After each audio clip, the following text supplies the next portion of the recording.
ఆమేన్. హల్లెలూయా. ఈరోజు ఒక ప్రాముఖ్యమైనటువంటి విషయాన్ని నేను మీతో పంచుకోవాలని నేను ఆశపడుతున్నాను. చదువుదామండి ఒకసారి పరిశుద్ధ గ్రంథంలో నుండి కీర్తనల గ్రంథం 107వ కీర్తన 20వ వాక్యం. 107వ కీర్తన.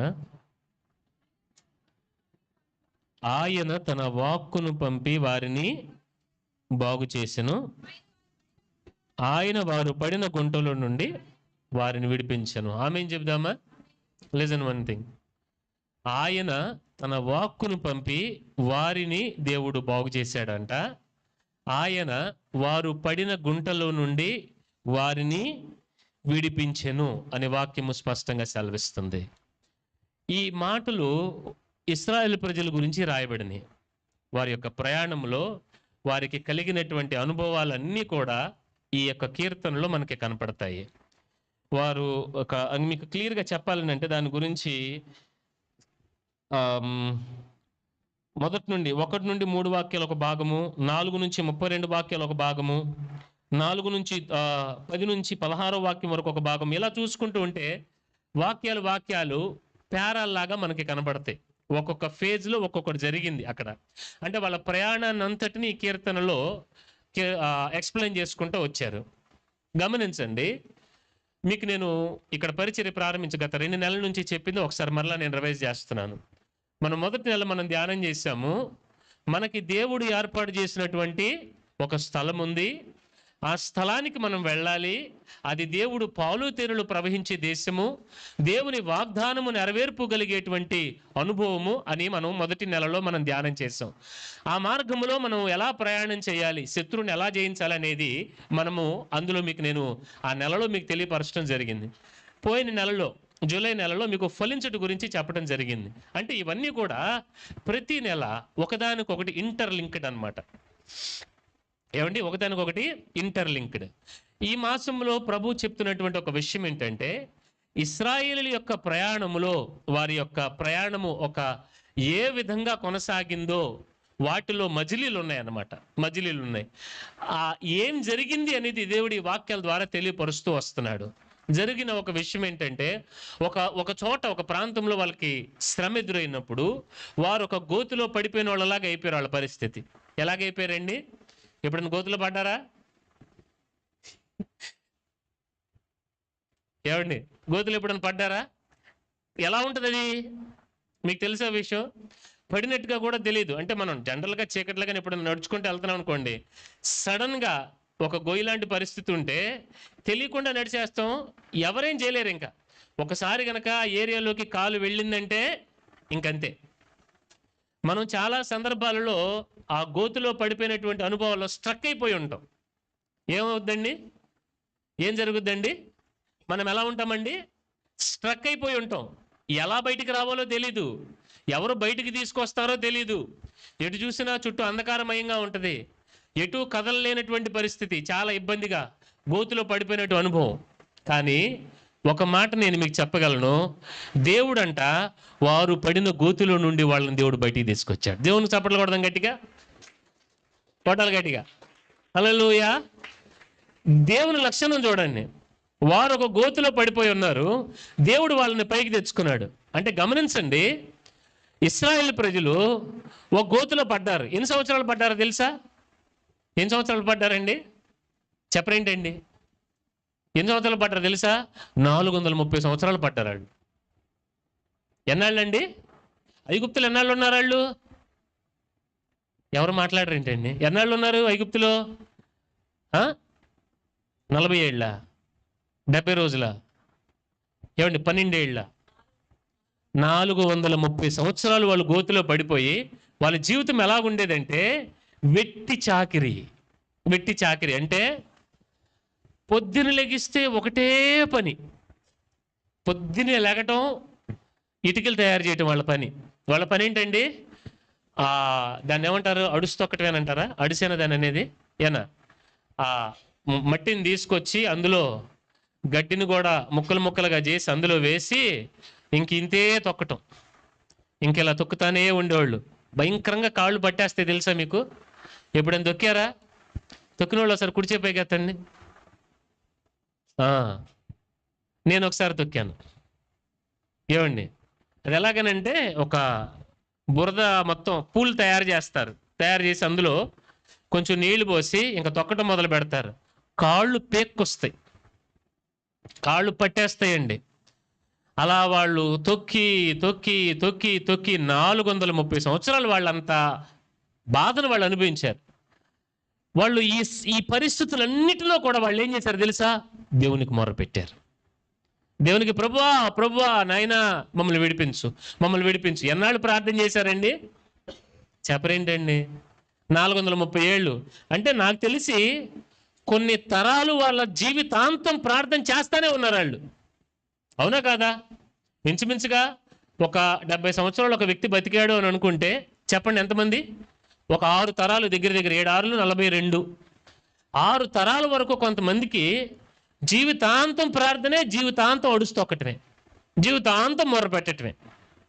దేవుని మహాకృప, వాళ్ళు పడినటువంటి గోతుల్లో నుండి దేవుడు వాళ్ళని పైకి తీసుకొచ్చాడు. లిజన్ వన్ థింగ్, కొన్ని సందర్భాలలో మన పితరుల యొక్క విషయాలను బట్టి కూడా మనం కొన్ని గోతుల్లో పడతాం. ఏంటండి? మన పితరుల యొక్క అవిధేయతను బట్టి, మన పితరులు నడకను బట్టి, వాళ్ళు దేవునితో నడవకపోవడాన్ని బట్టి, ఇవన్నీ చాలా స్పిరిచువల్ థింగ్స్. ప్రభుచితమైనప్పుడు నేను దీన్ని క్లియర్గా చెప్తాను ఏం జరుగుద్ది అనేది. సో కొన్ని తరాలుగా జరిగినటువంటి ఆ శాపం కానీ ఏదన్నా కానీ మన జీవితాల మీద ఏలుబడి చేయటం వలన జరిగేది ఏంటంటే మనం కొన్ని గోతుల్లో పడతాం. వాటిలో నుండి ఎలా బయటకు వస్తాము, ఎవరు బయటికి తెస్తారు అని అంటే దేవదేవుడు తన హస్తాన్ని చాపి మనల్ని బయటికి తీసుకొస్తాడు. ఆమేన్ చెప్పండి. హల్లెలూయా. అంటే దేవుని బిడ్డలారా గ్రహించండి, వారిని ఆయనంట వారు పడినటువంటి గోతిలో నుండి అంట ఆయన వారిని విడిపించెను. ఎలా విడిపించాడు దేవుడు? దేవుడు ఎలా విడిపించాడు? ఆయన తన వాక్కును పంపి వారిని బాగు చేసెను. దేవునికి స్తోత్రం చెప్దామండి. లిజన్ వన్ థింగ్, దేవుడు ఒక వ్యక్తిని బయటికి తీసుకురావాలి అని దేవుడు ప్రయత్నం చేసినప్పుడు, పని ప్రారంభించినప్పుడు దేవుడు చేసే మొదటి పని ఏంటో తెలుసా? తన వాక్కుని ఆయన వినిపింప చేస్తాడు. ఏం చేస్తాడండి ఆయన? చెప్పాలి గట్టిగా. ఆయన ఏం చేస్తాడండి? తన వాక్కుని వినిపింపజేస్తాడు. నేను ఎప్పుడు ఒక మాట నమ్ముతాను, దేవుడు ఏదన్నా నాతో ఒక విషయం మాట్లాడారు అని అంటే వాక్యం ద్వారా, దాని అర్థం ఏంటంటే దేవుడు దాన్ని చేయబోతున్నాడు అని అర్థం. హల్లెలూయా. దేవుడు ఏదైతే చెయ్యాలనుకుంటాడో దాన్ని చెప్తాడు. దేవుడు ఏదైతే చెప్తాడో దానిని చేసి తీరతాడు ఆయన. ఇప్పుడు దేవుడు ఈ మాట మీ దగ్గరికి వచ్చింది, ఫలింపు గురించి పోయిన నెలలో మీ దగ్గరికి దేవుని వర్తమానం వచ్చిందంటే దేవుని ఉద్దేశం ఏంటంటే మిమ్మల్ని ఫలింపు చేయడం దేవుడు స్టార్ట్ చేశాడని అర్థం. దేవుడు మిమ్మల్ని కనానులో ప్రవేశపెడతాను, వాగ్దాన దేశంలో మిమ్మల్ని ఉంచుతాను, మీ ప్రయాస లేకుండా పాలు తేనెలు ప్రవహించే దేశంలో మీరు ఉంటారు అని అంటే నీ భవిష్యత్ దినాల్లో దేవుడు అది చేయడానికి నిర్ణయించాడు కాబట్టే దేవుడినితో ముందుగానే మాట్లాడాడు. దేవునికి మహిమ చెల్లిద్దాం. హల్లెలూయా. మీరు గ్రహిస్తున్నారు నేను చెప్పేది? అంటే గమనించండి, దేవుడు ఒక వ్యక్తిని విడిపించే ముందు ప్రభు ఏం చేస్తాడంటే ఆ వ్యక్తితో మాట్లాడతాడు, ఆ వ్యక్తికి తన వాక్కును వినిపింపజేస్తాడు, ఆ వాక్కును పంపి దేవుడు వారిని బాగు చేసి బయటికి తెస్తాడు. ఆమేన్ చెప్పండి. మరలా చెప్తున్నాను, మొదటగా జరిగేటువంటి ఒక అనుభవం ఏంటంటే దేవుడు తన వాక్కును పంపి బాగు చేస్తాడు.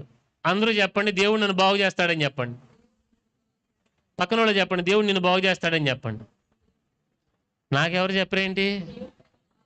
అంటే మీరే బాగా ఇంకా పాస్టర్ గారు వద్దా చెప్పరేంటండి? మీరందరూ కలిసి నాకు చెప్పండి, నాకు 7 అంతలు దీవెన చెప్పండి. పాస్టర్ గారు దేవుడు మిమ్మల్ని బాగు చేస్తాడని చెప్పండి. డబ్బింగ్ ఆర్టిస్ట్ లాగా ఉన్నారు మీరు అందరూ కూడా. రియల్లీ నేను బాగుపడాలి అంటే, బాగుపడతాం అంటే సూటు బూట్ వేసుకుని తిరగాలి, బెంజ్ కారు కొనుక్కోవాలి, ఇది కాదు నేను చెప్పేది. అది దేవుడు ఇస్తాడు, అది బాగుపడతాయి కాదని అన్నట్లా. బట్ మోర్ దెన్ ఎనీథింగ్ బాగుపడతాం అంటే అర్థం ఏంటి తెలుసా? దేవుడు కోరుకున్నది మన జీవితంలో జరగటం, మనం బాగుపడటం. హల్లెలూయా. లిజన్ వన్ థింగ్, ఇప్పుడు ఒక వ్యక్తి గోతిలో పడిపోయి ఉన్నాడు. మనమైతే ఏం చేస్తాం? టక్కని చెయ్యిచ్చి పైకి లాగుతాం. దేవుడు అలా చేయడు. దేవుడు ఏం చేస్తాడు తెలుసా? మొదట తన వాక్కును పంపుతాడు. అయ్యా ఏంటి ప్రభువా, నా పరిస్థితి ఇది, గోతిలో పడ్డాను, బాధపడుతున్నాను, కష్టాలలో ఉన్నాను, కన్నీళ్లలో ఉన్నాను అని నీ పరిస్థితి మొత్తం చెప్పినప్పుడు మొట్టమొదటిగా దేవుడు ఏం చేస్తాడో తెలుసా? నిన్ను బాగు చేయటం మొదలు పెడతాడు. నేను అమాంతంగా పైకి లాగడు ఆయన. ఎందుకంటే పడిన తర్వాత నీకు కొన్ని దెబ్బలు తగులుతాయిగా. ఇప్పుడు దానికి ఒక మాట చెప్తాను. ఇప్పుడు ఒకడు గోతులో పడ్డాడు, కాలు ఇరిగింది అనుకోండి, పైకి రాగలడా? చెప్పరేంటి? అతను బాగుపడితే పైకి దేవుడు తీసుకొస్తాడు, అవునా కదా? సో దేవుడు మొట్టమొదట ఏం చేస్తాడు అని అంటే బాగు చేసే దేవుడు ఆయన. ఏం చేస్తాడండి ఆయన? బాగు చేస్తాడు. ఎలా బాగు చేస్తాడు అని అంటే దేవునికి తన వాక్కును పంపేట అనుభవం ఉంది. మీరు బైబిల్ని ప్రారంభం నుండి చూడండి. సృష్టిని ఆయన సృజించింది ఏ విధంగా? ఆయన మాటతో, ఆయన వాక్కుతో దేవుడు సృష్టిని సృజించాడు. అన్నీ కూడా దేవుడు అబ్రహాముతో మాట్లాడుతూ వచ్చాడు, దైవజనులతో మాట్లాడుతూ వచ్చాడు, ప్రవక్తల ద్వారా మాట్లాడాడు, న్యాయాధిపతుల ద్వారా మాట్లాడాడు. ఏమండి, ఆఖరికి ఆ వాక్యము శరీరధారి కృపాసత్య సంపూర్ణంగా మన మధ్య నివసించను. యేసుక్రీస్తు ద్వారా దేవుడు లిటరల్గా మాట్లాడాడు. అర్థమవుతుందండి మీకు నేను చెప్పేది? అందుకని ఎప్పుడు దేవుడు మాట్లాడినప్పుడు మీరు తేలికగా తీసుకోకూడదు. Never take light God's word. అర్థమవుతుందా? దేవుడు తన వాక్కును పంపి బాగు చేసే దేవుడై ఉన్నాడు. దేవుడు ఏం చేశాడనంటే ఇశ్రాయేల్ ప్రజలను బయటికి తీసుకురావడానికి ఆయన మోషేని పంపాడు. ఏం చేశాడండి? ఆయన మోషేని పంపాడు.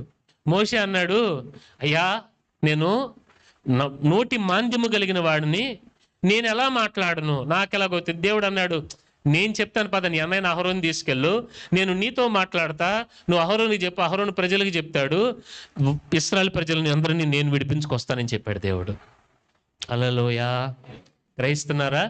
ఈ మాసం అంతా కూడా మనం ధ్యానించబోయే ఒక అంశం ఏంటో తెలుసా? దేవుని వాక్యమునుకున్నటువంటి ఒక ప్రభావము. ఆ వాక్యాన్ని మనం ఎలా వాడుకోవాలి, వాక్యాన్ని మనం ఎలా ప్రకటించాలి, వాక్యమును ఎలాగ మనము దానికి లోబడాలి, ఇవన్నీ కూడా ఈ మాసంలో నేను ఒక సిరీస్గా మీకు నేను చెప్పబోతున్నాను. కనుక గమనించండి, దేవుడు ఒక వ్యక్తిని బాగు చేసేటప్పుడు ఆయన చేసేటువంటి పని ఏంటో తెలుసా? తన వాక్యమును పంపుతాడు. ఆయన ఏం పంపుతాడండి? తన వాక్యమును దేవుడు పంపుతాడు. గుర్తుపెట్టుకోనండి, దేవుని వాక్యం మీ దగ్గరకు వస్తుంది అని అంటే మీరు చాలా జాగ్రత్తగా ఉండాలి. ఇప్పుడు ఉదాహరణకి మీరు రైల్వే ప్లాట్ఫామ్ దగ్గర ఉన్నారు, రైల్వే ప్లాట్ఫామ్ మీద ఉన్నారు. మీరు అప్పుడు దాకా మామూలుగా ఉన్నారు, పిల్లలు ఆడుతూ ఉన్నారు, ఎలా ఉన్నారు? ఎప్పుడైతే మీరు వెళ్ళాల్సిన ట్రైన్ వస్తుంది అని అనౌన్స్మెంట్ వచ్చిందో పిల్లల్ని పట్టుకుని మీరు చాలా జాగ్రత్తగా నుంచుంటారు, అవునా కాదా? ట్రైన్ ఏమైనా పట్టాలు తప్పి ప్లాట్ఫామ్ మీదకి వస్తుందా? చెప్పరేంటి? రాదు కదా. కానీ జాగ్రత్త. అంటే నేను ఎక్కడున్నాను? S2 బోగి రైట్, ఎత్తుక్కుంటా వెళ్ళి S2 దగ్గర నుంచి ఉంటారు, అవునంటారా కాదంటారా? లైక్ వైజ్ దేవుని వాక్యము మీ దగ్గరకు వచ్చేటప్పుడు బీ అటెంటివ్, జాగ్రత్తగా ఉండండి. బీ కాషియస్, జాగ్రత్తగా ఉండి మీరు ఎక్కవలసిన భోగిలు మీరు ఎక్కినప్పుడు చేరవలసిన గమ్యస్థానాన్ని వాక్యమే తీసుకెళ్ళి మిమ్మల్ని చేర్చుద్ది. హల్లెలూయా! మీకు అర్థమవుతుందా? మీరు ప్రయాసపడటం కాదు, మీరు వాక్యము కొరకు ప్రయాసపడాలి అంతే. హల్లెలూయా! సో దేవుడు ఏం చేశాడంటే ఆయన తన వాక్కును పంపి ఆయన బాగు చేశాడని వాక్యం సెలవిస్తుంది. అలాగే ఆ వ్యక్తిని గోతుల నుండి ఆయన పైకి లేవనెత్తి విడిపించాడు అని రాయబడింది వాక్యము. Listen one thing, God is a God of deliverance. దేవుడు విడిపించే దేవుడై ఉన్నాడు. అది ఏ పరిస్థితి అయినా కానీ, ఏదైనా కానీ దేవుడు విడిపిస్తాడు, దేవుడు బాగు చేస్తాడు. ఆమేన్ చెప్దామా? హల్లెలూయా! మన పరిస్థితులు ఏ విధంగా ఉన్నా ఒక ధైర్యంతో మనం ఉండాలి. ఏమనంటే తెలుసా? ఆయన బాగు చేస్తాడు, ఆయన నన్ను విడిపించుకుంటాడు. ఆ రోషం మీ అందరి హృదయంలో ఉండాలి. మనమందరం మనకున్నటువంటి శ్రమను బట్టి మనం బాధపడిపోతూ ఉంటాం. చెప్పరేంటి? మనం బాధపడిపోవటం, నాకు శ్రమలు ఉన్నాయి. కానీ ఒక మాట నేను మిమ్మల్ని డైరెక్ట్గా అడుగుదాం అనుకుంటున్నాను, ఆయన విడిపించి నిన్ను బాగు చేసుకుంటాడని నీకు తెలుసా? God will deliver you. దేవుడు విడిపిస్తాడు, దేవుడు బాగు చేస్తాడు. గుర్తుపెట్టుకున్న ఆ విషయాన్ని మీరు మర్చిపోవద్దు. ఏ పరిస్థితులు గుండా మీరు వెళ్ళినా కానీ అది మీ హృదయంలో నుండి అణువంత కూడా తొలగిపోకూడదు. బైబిల్ గ్రంథంలో నుండి ఒక ఆయన ఏ విధంగా బాగుపడ్డాడు అనేటువంటి ఒకే ఒక ఎగ్జాంపుల్ నేను మీకు చెప్తాను ఈరోజు. ఎందుకంటే ఆరాధన అయిన తర్వాత నేను ముల్లపర వెళ్ళాలి, నాగంచేరు వెళ్ళాలి ఫస్ట్, తర్వాత ముల్లపర కూడా వెళ్ళి రావాలి. అక్కడ కూడా ప్రభు బల ఆరాధనలు ఉన్నాయి. సో అంటే గమనించండి, it's going to be very short and clear. కొద్ది క్షణాలు మన దేవుని వాక్యం లోతులుగా మనం వెళ్ళబోతున్నాం. నాకు ఒక వ్యక్తి చాలా బాగా నచ్చాడు.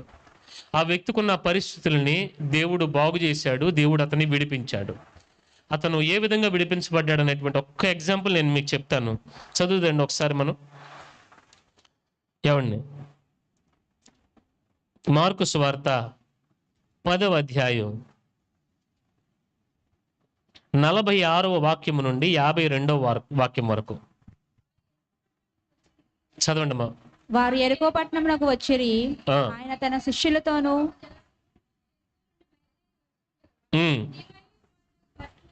గుర్తుపెట్టుకోనండి, తీమయి కుమారుడగు భర్తిమయ్యి, ఒక గుడ్డి భిక్షకుడు త్రోవ పక్కన కూర్చునున్నాడు.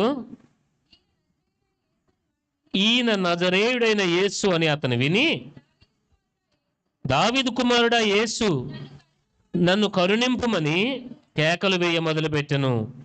ఊరకుండమని అనేకులు వారిని గద్దించిరి గాని వాడు, దావీదు కుమారుడా నన్ను కరుణింపుమని మరి ఎక్కువగా కేకలు వేసెను. అప్పుడు యేసు నిలిచి వానిని పిలువడని చెప్పగా,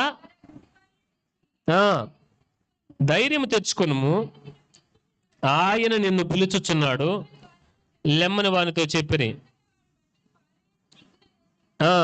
యేసు నొద్దకు వచ్చాడు. యేసు, నేను నీకేమి చేయగూర్చున్నానని వారిని అడగగా, ఆ గుడ్డివాడు, బోధకుడా నాకు దృష్టి కలుగజేయమని ఆయనతో అనెను. అందుకు యేసు, నీవు వెళ్ళుము, నీ విశ్వాసము నిన్ను స్వస్థపరిచినని చెప్పెను. వెంటనే వాడు త్రోవన ఆయన వెంట చూపు పొంది వెళ్ళెను. దేవునికి స్తోత్రం చెప్దామండి. ఈ వ్యక్తి పేరు భర్తమయ్య. ఎవరండి ఈయన? బర్తలోమయ్య కాదు. మీలో ఎంతమందికి తేడా తెలుసు భర్తమయ్యకి బర్తలోమయ్యకి? కుడిచేపైకి అతను పర్లేదు, నేనేమనుకోను. బైబిల్లో భర్తమయ్యకి బర్తలోమయ్యకి చాలా మందికి కన్ఫ్యూజ్ అవుతూ ఉంటారు. మీరు ఆ కన్ఫ్యూజ్ అవ్వకూడదని మీకు నేను చెప్తున్నాను. బర్తలోమయ్య ఏమో అపోస్తలుడు. ఏమండి? బర్తలోమయ్య ఏమో అపోస్తలుడు, భర్తమయ్య ఏమో గుడ్డి భిక్షగాడు. ఏమండి? ఇతను తీమయ్య కుమారుడు. ఈ భర్తమయ్యకి ఆయన యెరికోలో నుండి వెళ్తున్నప్పుడు ఒక పక్కన కూర్చుని ఉన్నాడు. అతనికి కళ్ళు లేవు, భిక్షాటం చేసుకుంటున్నాడు. అతనికి యేసుక్రీస్తు ప్రభు ఊళ్ళోకి వచ్చాడన్న విషయం తెలిసింది. మొత్తానికి హడావుడిగా గుంపులంతా మంచి ఇదిగా ఉంది. అతనికి విషయం ఏంటో తెలిసింది. ఏంటంటే యేసుక్రీస్తు ప్రభు వచ్చాడు రా ఊళ్ళోకి, ఈ మార్గం గుండా వెళ్తున్నాడని. వెంటనే తన మైండ్లో ఒకటి డిటర్మిన్ అయిపోయాడు. ఏంటంటే ఆయన వస్తాడు, ఆయన నేను పిలుస్తాను, ఆయనకు మొర్రబెడతాను, ఆయన నన్ను బాగు చేస్తాడన్న ఒక దృఢ నిశ్చయత కలిగి తను దేవుని కేకలేసి పిలవడం మొదలుపెట్టాడు. గమనించండి, దేవుడు బాగు చేస్తాడు, దేవుడు విడిపిస్తాడు. ఈ ప్రక్రియలో ఈ భర్తమయ్య యొక్క అనుభవములో అతను విడిపించబడ్డా? ఏమండి, అతను విడిపించబడ్డాడు కదండి. అతడు బాగు కూడా చేయబడ్డాడు. అతను కంటి చూపు పొందుకున్నాడు. అతనుకున్నటువంటి ఆ భిక్షాటన అనేటువంటి ఒక దాస్యంలో నుండి అతను విడిపించబడ్డాడు. మనకు లిటరల్గా వ్యవహారిక భాషలో చెప్పుకోవాలంటే అడుక్కునే పరిస్థితిలో నుండి తను విడిపించబడ్డాడు. ఏమండి, కంటి చూపు లేనటువంటి అంధత్వంలో నుండి అతను విడిపించబడ్డాడు. అతను బాగు చేయబడ్డాడు, శారీరకంగా స్వస్థపరచబడ్డాడు. ఈ భర్తమయ్య అనుభవంలో నేను ఇక్కడ 7 విషయాలు రాసుకున్నానండి. 7 విషయాలు నా హృదయాన్ని హత్తుకున్నాయి. ఆ 7 విషయాలు నేను మీతో చెప్పబోతున్నాను. మొదటిగా ఏంటంటే, చూపు లేదు కానీ విని నమ్మాడు. నెంబర్ 1 గమనించండి. భర్తమయ్య పరిస్థితిని మనం గమనిస్తే అతనికి ఏం లేదండి, చెప్పాలి మీరు గట్టిగా. చూపు లేదు కానీ విని నమ్మాడు. అంటే మన జీవితంలో మన పరిస్థితుల్ని మనకి లేని దానిని బట్టి మనం బాధపడతాం. అవునా కాదా? ఇప్పుడు భర్తమయ్య పొజిషన్లో మనం ఉంటే మనం ఏమంటామంటే, నా కళ్ళు లేవు, కళ్ళు ఉన్న వాళ్ళకే సరిగ్గా ఇది లేదు, కళ్ళు లేని నన్ను ఎవడో లెక్క చేస్తాడు. అవునా కాదా? మీరు ఒక ఉద్యోగానికి అప్లై చేశారనుకోండి, మాకంటే ఎక్కువ చదివిన వాళ్ళకే సరిగ్గా ఇది లేదు, నేనేముంది, అవసరం లేదు. నీకు కలిగిన దానిని బట్టి నువ్వు విశ్వసించగలిగితే ప్రభు నిన్ను పిలుస్తున్నాడు. ఆమేన్ చెప్పండి. అర్థమవుతుందా? భర్తమయ్యకి కంటి చూపు లేదు, అందరిలాగా చూడలేడు. అందరిలాగా ఇప్పుడు చూపు ఉందనుకోండి, జనాలు తోసుకుని వెళ్ళటమో ఏదో ఒకటి చేసి నాన్న తిప్పలు పడేవాడు. కంటి చూపు లేదు, పైగా భిక్షకుడు, ఏమండి, భిక్షకుడు అంటే పరిస్థితి ఎలా ఉంటుందో తెలుసుగా. దరిదాపులు కూడా రానివ్వరు, వస్త్రాలు సరిగ్గా ఉండవు, తన శరీరంలో నుండి ఒక దుర్గంధం అనేది వస్తూ ఉంటుంది. ఏమండి, ఇటువంటి పరిస్థితులన్నీ కూడా తనకు అది లేదు ఇది లేదు అని అనుకోలేదు. తనకున్న దానిని బట్టి ఎప్పుడైతే యేసు ఈ దారిలో వెళతాడు అని విన్నాడో తన మనసు మారిపోయింది. నేను ఈరోజు బాగుపడాలనేటువంటి ఒక ఆశ తన హృదయంలో పెట్టింది. నేను ఒక మాట మీకు నేను స్ట్రైట్గా అడుగుతాను, మీలో నిజంగా దేవుడు మిమ్మల్ని బాగు చేయాలి, నిజంగా దేవుడు మిమ్మల్ని విడిపించాలన్న ఆశ ఎంతమందికి ఉంది? Everybody has that. కానీ మనకి లేని దానిని బట్టో మనకున్నటువంటి సమస్యను బట్టో ఆగిపోతాం కదా. అవునంటారా కాదంటారా? కానీ భర్తమయ్య ఆగల. తనకి కనుచూపు లేదు, చూడలేడు, కానీ వింటున్నాను కదా, ఆ వినికిడితోనే ప్రభు వచ్చేది నేను పట్టుకుందామని చెప్పి ఆ వింటంతోనే తను దేవుని మీద తన విశ్వాసంతో నిలబడ్డాడు. హల్లెలూయా. ఈ రోజున మనమందరం ఒక మాట అంటాం, ఏదైనా చెయ్యాలని అంటే మనకి ఏదో ఒక ఆధారం ఉండాలిగా పాస్టర్ గారు అంటారు. అవునా కాదా? మనకేదో ఒక ఆధారం ఉండాలి కదా. నేను ఒక మాట అంటాను, భర్తమైకి కూడా ఆధారం లేదు, కనుచూపు లేదు, కానీ తనకున్న దానిని ఆధారంగా చేసుకున్నాడు. మీరు గ్రహిస్తున్నారా? ఇప్పుడు ఇక్కడ పరిచర్య జరగకముందు వైఎస్ఆర్ కాలనీలో పరిచర్య జరిగేటప్పుడు వీళ్ళందరూ సాక్ష్యం అండి. ఏమండి, ఏం ఆధారం ఉంది మనకి? ఏం ఆధారం ఉందమ్మా? నేను అప్పుడే వాళ్ళకి ఒక మాట చెప్పేవాడిని, చూస్తూ ఉండండి, దేవుడే పరిస్థితులు మారుస్తాడు, దానికి మీరే సాక్షులు అని చెప్పాను. ఏమ్మా అన్నాను కదా. ఇక్కడ ఇదంతా మనకి ఇప్పుడు ఆధారంగా కనబడుతుంది, కానీ ఆధారం లేని సమయాల్లో నేను కూడా నడిచాను. కానీ నేను ఒకటే అనుకున్నాను, కొన్ని సంవత్సరాల పాటు దేవుడు నాకు ఇచ్చింది నేను నమ్మకంగా చేసుకెళ్ళిపోతానంతే. సంవత్సరాలు పట్టింది తెలుసండి. ఏమ్మా, కొన్ని సంవత్సరాలు. నేను అప్పుడు వెళ్తానేవాడిని, మనకి దేవుడు పరిచర్నిస్తాడు, అన్నీ ఇస్తాడు, సండే స్కూల్ కూడా జరుగుద్ది, పిల్లలంతా చక్కగా ఎదుగుతారు, దేవుని ఆలోచనలు మన జీవితంలో నెరవేర్చబడతాయి, దేవుడు మనల్ని ఇలా ఉంచడని ఎప్పుడూ చెప్తూ ఉండేవాడిని. ఆ మాట నేను ఎన్ని సంవత్సరాలు అన్నాను తెలుసండి? సంవత్సరాలు. ఎన్నేళ్ళమ్మ? 7 ఏళ్ళు. 5 ఏళ్ళా? కాదు 25 కదా, ఇదేళ్ళు 7 years. 7 ఏళ్ళు, 7 years. 7 సంవత్సరాలు కోరుకున్నది లేదు, కానీ ఆశ అయితే ఉంది హృదయంలో. ఆ భారంతోనే నడిచాం. ఇదేనా దేవుని కృపను బట్టి ఈ విధంగా దేవుడు సహాయం చేస్తున్నాడు అని అంటే, ఇది మనుషులు పాస్టర్ గారు చేసేదో లేకపోతే చేసేది కాదండి, దేవుడు జరిగించుకుంటున్నాడు అనే విషయం కూడా మీ అందరికి కూడా తెలుసు. హల్లెలూయా. అంటే గమనించండి, భర్తమైకి ఆధారం లేదు, కానీ తనకున్న దాన్ని ఆధారం చేసుకున్నాడు. తన వినికిడి ఉంది, దానితోనే దేవుని నమ్మాడు. బైబిల్లో ఒక మాట ఉందండి, నాకు బాగా ఇష్టమైన మాట. ఏమనంటే, చూడక నమ్మిన వారు ధన్యులు అని ఉంది. ఏంటండి? చూడక నమ్మిన వారు ధన్యులు.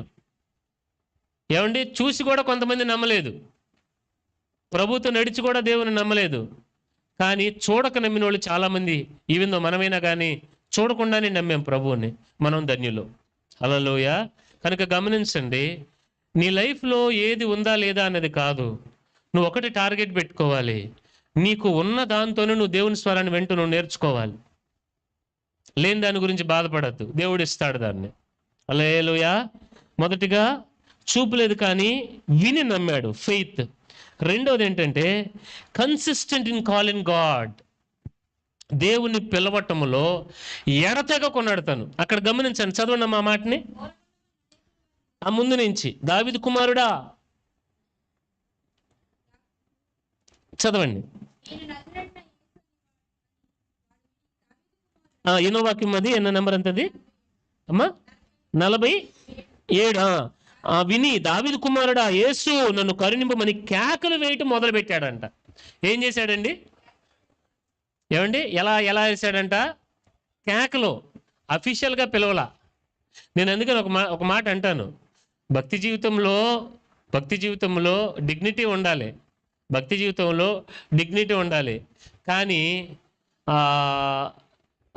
మనం దానిని అంటే మరీ రిజర్వ్డ్గా మనం దానిని తీసుకెళ్ళకూడదు. హల్లెలూయా. భక్తి జీవితంలో డిగ్నిటీ ఉండాలి, కానీ ఎక్స్క్యూజ్ మీ ప్రభువా అని పిలవలేదు అతను.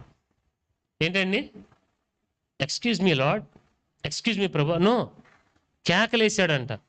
ప్రభువా దావీదు కుమారుడా నన్ను కరుణించు. దావీదు కుమారుడా నన్ను కరుణించు అని తను కేకలు వేశాడు.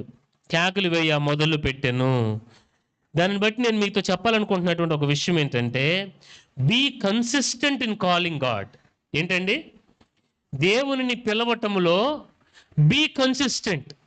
అంటే ఒకసారి పిలిచాం, 2 సార్లు పిలిచాం, 1 సంవత్సరం ప్రార్థన చేసాం, 2 సంవత్సరాలు ప్రార్థన చేసాం, దేవుడు సహాయం చేయలేదు, వదలొద్దు. ఇశ్రాయేలు ప్రజలు ఎన్నాళ్ళు మొరపెట్టారండి? చెప్పరండి అండి. 430 ఏళ్ల ప్రార్థన ఎవరన్నా చేయగలరా? చెప్పరేంటండి? దేవర్ కన్సిస్టెంట్.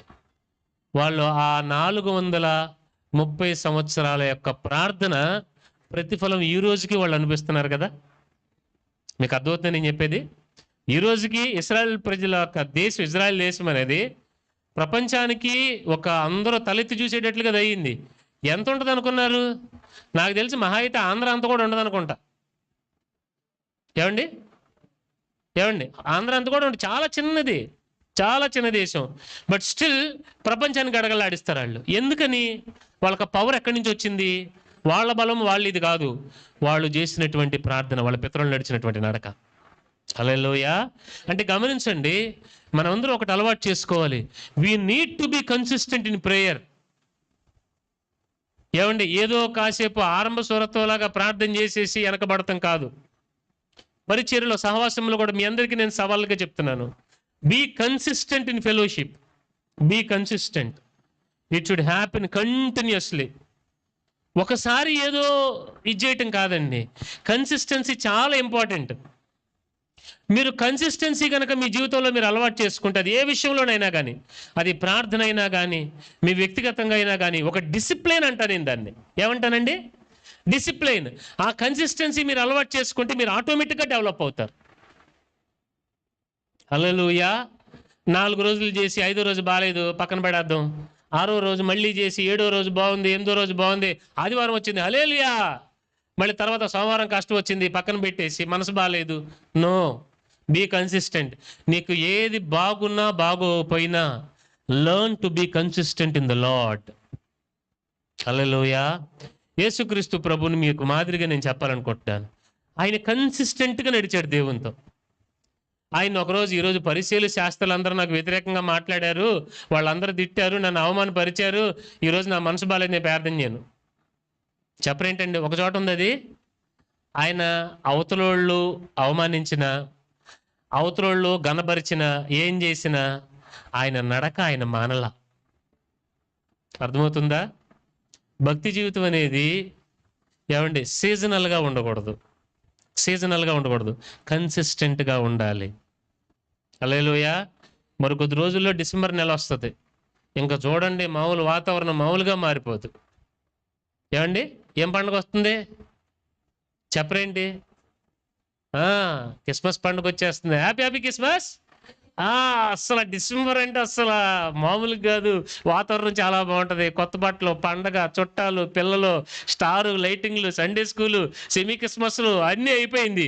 మళ్ళీ జనవరి 1 దాకా ఉంటుంది. అంతా అయిపోయిన తర్వాత ఏంటి? మళ్ళీ యథారాజా తదా ప్రజ. No, don't be seasonal.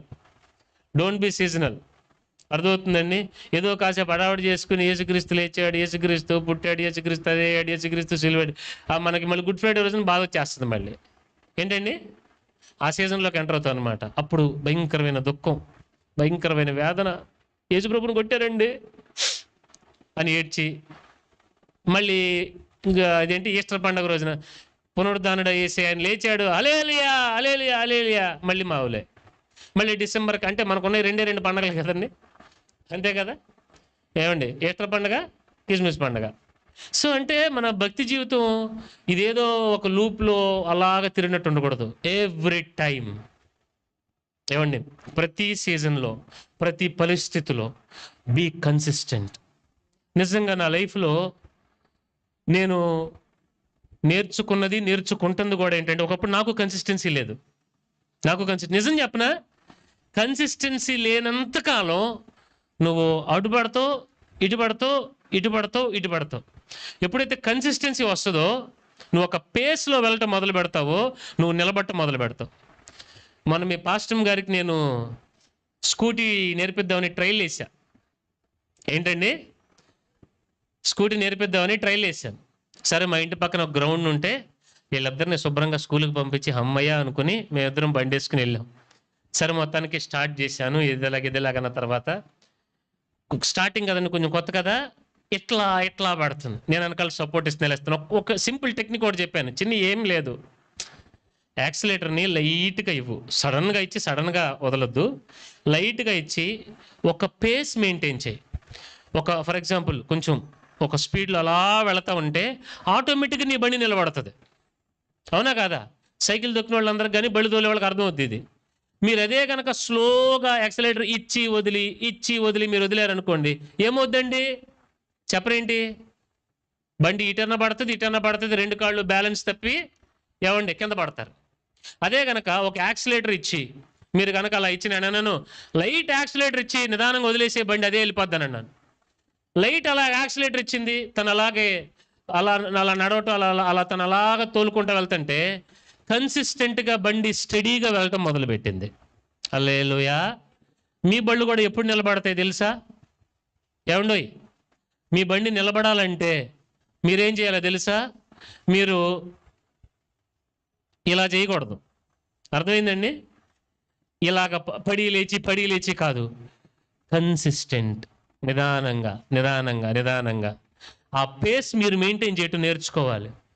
అర్జెంటుగా 3 రోజులు ఉపవాస ప్రార్థన చేసేసి ఆ తర్వాత 3 రోజులు ఉపవాస ప్రార్థన, అసలు ప్రార్థనే లేకుండా ఉండమాకండి, లేనిపోయింది. మీకు అర్థమైందా? కొంతమంది ఉంటారు అర్జెంటుగా 3 రోజులు ఉపవాస ప్రార్థన అయిపోయింది, 4వ రోజు అసలు ప్రార్థనే ఉంటుంది. ఏంటంటే 3 రోజులు ఉపవాస ప్రార్థన చేశాక అర్థమవుతుంది. అలా కాదు, నేనంటాను 3 రోజులు ఉపవాస ప్రార్థన చెయ్యి. అసలు ఒకవేళ అది కాకపోయినా రోజుకి కన్సిస్టెంట్గా 1 గంట ప్రార్థన చెయ్యి. హల్లెలూయా. మీరు గ్రహిస్తున్నారా?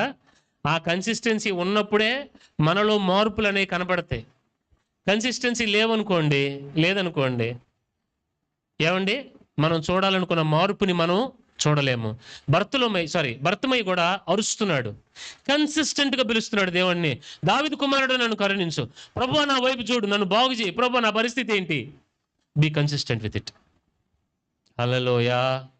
చెప్పరేంటండి? గ్రహిస్తున్నారా? ఫస్ట్ ఏమో ఫెయిత్, విశ్వాసం ఉంది. రెండోది కన్సిస్టెన్సీ ఉంది తన దగ్గర. మూడోది ఏంటంటే ఇగ్నోర్డ్ ఆల్ అదర్ వాయిసెస్. మిగతా తనకి వినబడుతున్నటువంటి స్వరాలన్నీ కూడా పక్కన పెట్టేశాడు తను. అక్కడ జరగండి, అతను అరుస్తుంటే 48వ వాక్యంలో ఓరుకుందమని అనేకులు వానిని గద్దించిరి గాని, హలో అరుస్తున్నాడు, దావీదు కుమారుడా నన్ను కరుణించు, ప్రభో యేసయ్యో అని పిలుస్తున్నాడు. పక్కన ఒకళ్ళుండి బీ క్వైట్ మ్యాన్. ఏంటి? Official batch. అర్థమవుతుందా? సైలెన్స్ అని అన్నారు. అన్నాడు, సైలెన్స్ లేదు, ఏమీ లేదు, దావీదు కుమారుడు నన్ను కరుణించు అని అన్నాడు. నీ చుట్టూ అనేకమైన స్వరాలు నీకు వినపడతాయి. నువ్వు ఆ స్వరాలను నువ్వు వింటే దేవుని స్వరాన్ని వినలేవు. అది నా అనుభవం కూడా మీకు నేను చెప్తాను. ఇప్పుడు ఇక్కడ పరిచయం మనం ఇక్కడ ఏర్పాటు చేశాం కదండి, దేవుని కృపను బట్టి దేవుడు సహాయం చేశాడు, ఇక్కడ అన్ని ఏర్పరచబడినాయి. నా మనసులో ఎన్ని క్వశ్చన్లు అనుకున్నారు? ఎన్ని క్వశ్చన్లు తెలుసా? అటు రైల్వే గేట్ ఉంది, ఇటు రైల్వే గేట్ ఉంది, ఇదేమో కొంచెం లోపలికి ఉంది. మన వాళ్ళేమో అందరికంటే దేవుడి దేవల్ల దగ్గర ఎవరు? నేనే దగ్గర. మనకేమో ఇక్కడ 3 రమేష్లు ఉన్నారు. ఏమండి? పోరంక రమేష్, ఉండవల్ రమేష్, వైఎస్ఆర్ కాలనీ రమేష్. చూడండి ఈ చుట్టుపక్కల ఈ ప్రాంత కొండపల్లి, రీసెంట్గా కొండపల్లి. అంటే గమనించండి, ఇంత దూరాల నుంచి నేను ఒక క్వశ్చన్ వేసుకున్నాను, మర్చిపోయాను, రామలింగేశ్వర నగర్ లేనిపోయింది. ఏమండి?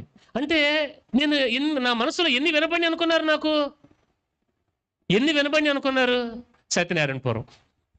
నాకు ఎన్ని వినపడి అనుకున్నారు? తాటిపాక. చూడండి నా మనసులో ఎన్నో ఆలోచనలు బ్రదర్, చాలా వినపడతాయి మీకు. ఇది ఎలా జరుగుద్ది, ఇది కష్టం. బట్ లిజన్, నీవు ప్రభువా నాకెన్నో వినపడుతున్నాయి. మీకు ఇంకొక విషయం చెప్పనా? మీ లోపల ఒకడు ఉంటాడు, ఆడు మాట్లాడతాడు ఎక్కువ మీతో. బయట నుండి స్వరాలు వినపడటం వేరే విషయం, లోపల నుండి ఒకటి వస్తుంది. మనకున్నటువంటి జ్ఞానం ఉంది, చూశారు, అదొక స్వరాన్ని వినిపింపజేస్తుంది మనకి. ఎలాగా సాధ్యం ఇది కష్టం కదా. 5 రొట్టెలు 2 చేపలు ఎలా సరిపోతాయి? లాజరు చచ్చిపోయి 4 రోజులైంది కదా, ఇదేంటి నువ్వు పన్ను కట్టాలంటే చేప నోట్లో షెకెల్ ఎలా వస్తుంది? ఎన్నో నీకు వినపడతాయి. ఏమండి ఏమండి ఇదేంటి కానా విందులో నీళ్ళు ద్రాక్ష రసంగా ఎలా మారుతాయి? ఎలాగవుతుంది? ఇన్ని మనకు వస్తాయి. కానీ మనం చేయాల్సిన పని ఏంటో తెలుసా? ఎన్ని వినపడినా ఆయన స్వరం వినపడేటట్టుగా నువ్వు చేసుకో చాలు. హల్లెలూయా. నీ మీదే నీకు చాలా సెల్ఫ్ డౌట్లు వస్తాయి. కానీ ప్రభు చెప్పే మాట ఏంటో తెలుసా? నిన్ను కూడా నువ్వు నమ్మక నన్ను నమ్ము. Believe me that I can do. ఇప్పుడు 12 మంది వేగు చూడడానికి వెళ్ళారు. 10 మంది చెప్పారు, మోషే గారు ఎక్సలెంట్ ఏరియా, ఆ గాలి ఎంత బాగుందో, వాతావరణం ఎంత బాగుందో, అక్కడ పంటలు ఎంత బాగున్నాయో, మనకి ద్రాక్షగాలు ఎంత ఉంది, అక్కడ చూస్తేనేమో 6 అడుగులు ఉంది, అస్సలు ఎంత శ్రేష్టమైన నేలో. కానీ ఏంటండి? కానీ అక్కడ అనాకీలని ఒక జాతి ప్రజలు ఉన్నారు, ఒకడు 10 అడుగులు ఉన్నాడు, వాళ్ళ ముందు మాకు మేమే మిడతలు కనిపించవు. ఇది కష్టం, ఇది కష్టం. ఏమండి ఇది చెప్పారు. యెహోషువ కాలేబులు మోషే గారికి రిపోర్ట్ ఇచ్చారు, అయ్యా వాళ్ళంతా చెప్పింది నిజమే, కానీ వీళ్ళు కూడా కానీ అన్నారు. కానీ దేవుడు వాగ్దానం చేశాడు, వెళ్ళి తెచ్చుకుందాం పదండి అన్నాడు ఆయన. హల్లెలూయా. అర్థమవుతుందా? నేను ఒక మాట చెప్తాను, మిమ్మల్ని అక్కడెక్కడ ఫోన్ తీయండి, మిమ్మల్ని మీరు నమ్మేదానికన్నా మిమ్మల్ని దేవుడు ఎక్కువ నమ్ముతాడు తెలుసా? మీకు అర్థం కావాలా? ఆ డిస్టర్బెన్స్లో మీరు కూడా కొట్టుకుపోయారు. మిమ్మల్ని మీరు నమ్మేదానికన్నా దేవుడు ఎక్కువ నమ్ముతాడు. తల్లులారా, తండ్రులారా, మీకు ఒక మాట చెప్తాను వినండి. మీ పిల్లల మీద మీకున్న నమ్మకం కన్నా దేవుడే మీ పిల్లల్ని ఎక్కువ నమ్ముతాడు. Never underestimate God. ఇప్పుడు నేను సడన్గా మిమ్మల్ని పిలిచి నువ్వు ఒక సాఫ్ట్వేర్ కంపెనీ పెడతావయ్యా అని అన్నాను అనుకోండి, మీరేమంటారు? ఈడా లేదా నేనా? నా వల్ల అవుతుందా? నేను చేయగలనా? మనకు అంత లేదు కదా. ఇన్ని క్వశ్చన్స్ వస్తాయి కదా. దేవుడు నమ్ముతాడు నిన్ను నువ్వు నమ్మకపోవచ్చు. మీరు దేవుని మనసు ఏంటో మీరు తెలుసుకోవాలనేది నా తాపత్రయం. ఎవరు ఎన్నన్నా చెప్పండి, ఏదన్నా జరగనివ్వండి, దేవుడు నిర్ణయించాడా జరిగి తీరుతుంది అంతే. ఇంకది హల్లెలూయా. నేను దాన్నే నమ్ముతాను. ఎవరు ఏం చెప్పినా ఎన్నైనా నాకు వస్తుంది ఆలోచన, నేను మనిషినే కదండి, అటు ఇటు నేను ఊగుతాను. కానీ కన్సిస్టెన్సీ వల్ల నేను కరెక్ట్గా ప్రభు ఏం చెప్తాడో అది చేద్దాం, దట్స్ ఇట్ అంతే. ఇంకది హల్లెలూయా. అర్థమవుతుందా? ఈ మిక్సర్ విషయంలో కూడా నాకు ఎన్నో ఆలోచనలు వచ్చినాయి. మనోళ్ళు కూడా అన్నారు, అన్న ఈఎంఐ పెట్టేద్దాం. నేను అన్నాను, let's wait, we will wait. ఇంక దేవుడు ఏం చెప్తాడో విందాం, దేవుడు చెప్పింది చేద్దాం, లెట్స్ వెయిట్. అంటే గమనించండి, కరెక్ట్గా నీకు ఎన్నో స్వరాలు నీకు వినపడతాయి. యు నీడ్ టు, అంటే వినపడినవన్నీ తప్పని కాదు, నిజాలే. ఏంటండి? ఎంతమందికి అర్థమవుతున్నాయి నేను చెప్పే మాటలు? ఇవన్నీ నిజాలే. నిజంకి ఆపోజిట్ ఏంటో తెలుసా? ఏంటండి నిజంకి ఆపోజిట్ ఏంటో తెలుసా? చెప్పండి. నిజానికి ఆపోజిట్ ఏంటండి? చెప్పాలి గట్టిగా, తెలుగు పండితులు అందరూ చెప్పాలి, చెప్పాలి గట్టిగా. నిజానికి ఆపోజిట్ ఏంటి? గట్టిగా. అబద్ధం కదా. నేనేమంటాను తెలుసా? నిజానికి ఆపోజిట్ సత్యం.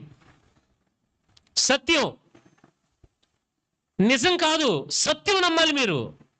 ఇప్పుడు లాజరు చచ్చిపోయింది నిజమేగా, మీరేమి నమ్ముతారు? నిజం నమ్ముతారా, సత్యాన్ని నమ్ముతారా? అర్థమవుతుంది మీకు నేను చెప్పేది? 5 రెట్లు 2 చేపలు సరిపోవు, నిజమే. కానీ 12 గంపలు మిగులుతాయి అనేది సత్యం. జరగటం అసాధ్యం, కానీ సత్యమును నమ్మండి, అసాధ్యాలు మీ జీవితంలో జరుగుతాయి. హల్లెలూయా. మీకు అర్థమవుతుంది నేను చెప్పేది? గ్రహించాలి మీరు జాగ్రత్తగా. వీళ్ళు 10 మంది నిజం చెప్పారు, మిగతా 2 సత్యమైన దేవుని వాగ్దానాన్ని చెప్పారు. అర్థమవుతుందా? మీకు నిజం కావాలా, సత్యం కావాలా? నిజమేమో లోకంలో పనిచేస్తుంది, కానీ ఆత్మీయతలో నిజం అనేది పచ్చి అబద్ధం అయిపోతుంది. దేవుడికి కావాల్సింది నిజం కాదు, సత్యము కావాలి. హల్లెలూయా. యాకోబు నీ పేరేంటయ్యా అని అడిగాడు. అడిగితే దేవుడు యాకోబుని అడిగితే నేను మోసగాడిని అయ్యా అని చెప్పాడు. నిజమే కదా అది. కానీ దేవుడు ఏమన్నాడు? నిజం చెప్పలా. అయ్యా నువ్వు యాకోబు అని చెప్పావు కాబట్టి నువ్వు ఇంక మీదట ఇశ్రాయేలువి, నువ్వు పోరాడు వాడవు. సత్యంగా దేవుడు మార్చేశాడు దాన్ని. Hallelujah. You should know God's mind. ఏదో చర్చికి వెళ్ళాం వచ్చాం కాదండి, మీకు దేవుడు అర్థం కావాలి. హల్లెలూయా. సో మొదటిగా మూడోదిగా ఏం చేశాడండి అతను, ఆ వినపడేటువంటి స్వరాల కంటే దేవుని స్వరం ఏం చెప్తుందో అది మీరు నమ్మండి. ఓకేనా? మూడోది అది. నాలుగోది మనం చదివినట్లయితే ఏమండి, చూడండి చూడండి చూడండి ఒకసారి చదువమ్మ మాటని. అప్పుడు యేసు పిలిచి వాడిని పిలువుడని చెప్పగా, ధైర్యం తెచ్చుకొనుము, ఆయన నిన్ను పిలుచుచున్నాడు లెమ్మని వానితో చెప్పిరి.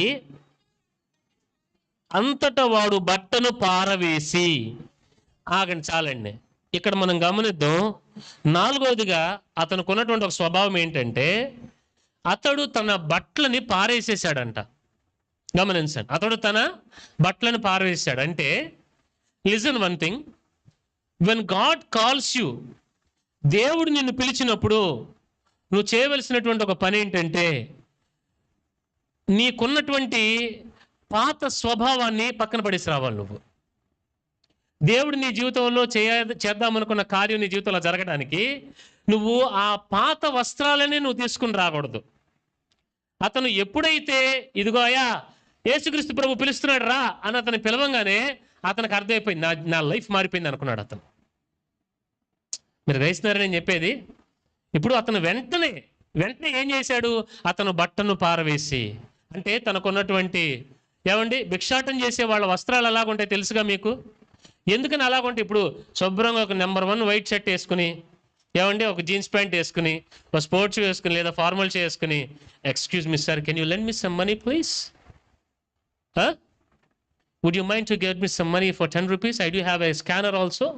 No problem, I'll give you my swiping machine also. I'm carrying all these things.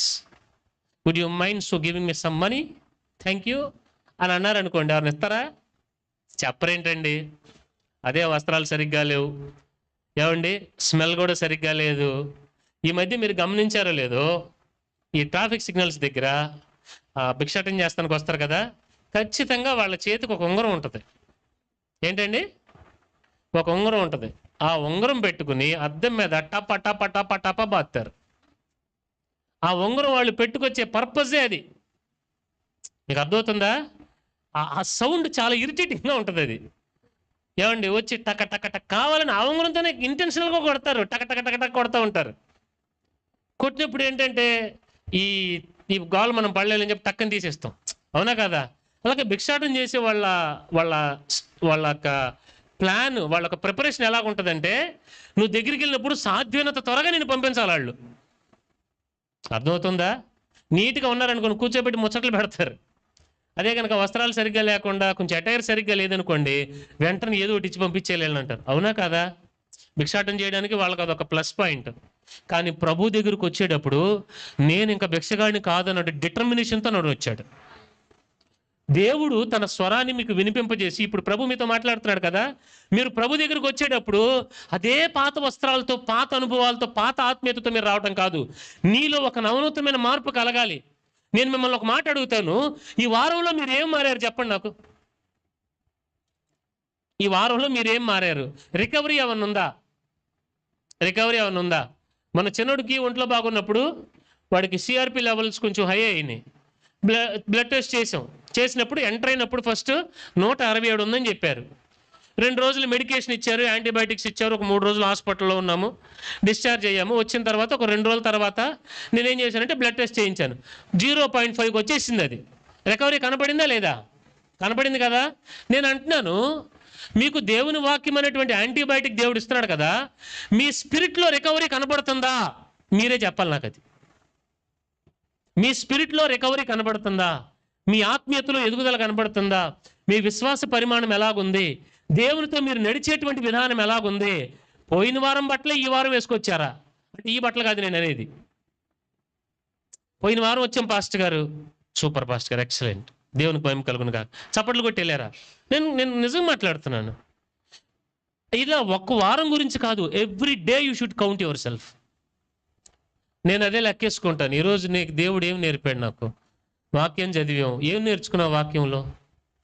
వాక్యం నన్ను ఏమి ఒప్పింపజేసింది? ఈరోజు నాలో ఏమైనా మార్పు కలిగిందా? అర్థమవుతుంది మీకు నేను చెప్పేది? బర్తలోమయిని వదిలిపెట్టి రమ్మనగానే ఏం చేశాడండి? అంతే. సంవత్సరాలు అయ్యే బట్టలు వేసుకుని తిరగకూడదు మనం. అప్పుడేం లేదు, అన్యజనులు అందరూ చూసి హేళన చేస్తారు. వీళ్ళు చర్చిలకి వెళ్తారు కానీ ఏం లేదు వాళ్ళ దగ్గర. అర్థమవుతుందా? మనం వాళ్ళ దాకా కూడా వెళ్ళకూడదు. మనల్ని మనం విమర్శించుకుని నేడలా తీర్పు పొందకపోవుదుము. Hallelujah. Self examine yourself. నేను మీ దగ్గర కూడా గమనించేది ఏంటో తెలుసా? మీరు ఎంత బాగా పెరిగారో లేకపోతే ఏం సంపాదించారో ఏమైతే ఇదంతా నాకేం కనపడవు. నేను చూసేది మీరు దేవునితో నడిచే విషయంలో మీ మనసు ఎంతగా కమిట్మెంట్ ఉంది, ఇదే నాకు కనబడుతుంది. అది కాన్స్టెంట్గా ఉండకూడదండి. It should go on. ఆ గ్రాఫ్ అలా పెరుగుతానే ఉండాలా. బర్తలోమేని దేవుడు పిలిచినప్పుడు అయ్యే వస్త్రాలు వేసుకుని వెళ్ళలా, తీసి పక్కన పడేసి ప్రభు దగ్గరికి వెళ్ళాడు. నాకు తెలుసు ఆయన నా జీవితాన్ని మారుస్తాడు, ఇంకా ఈ వస్త్రాలతో నాకు పని లేదని బర్తలోమేకి తెలుసు. హల్లెలూయా. మీకు అర్థమవుతుందా? ఒక మాట చెప్తాను, ఏమనుకోమాకండి. ఒకసారి ఒక రాజుగారు రోడ్డు మీద దారిని వెళ్తుంటే ఇలాగే భిక్షగాడు వచ్చి, రాజుగారు ధర్మ ప్రభువులు అయ్యా ఏమన్నా, రాజుగారు కదా, రాజుగారి రేంజ్లో గిఫ్ట్ ఇస్తాడు. ఆయన ఏం చేశాడు? మెడలో హారం తీసి ఏం చేశాడండి?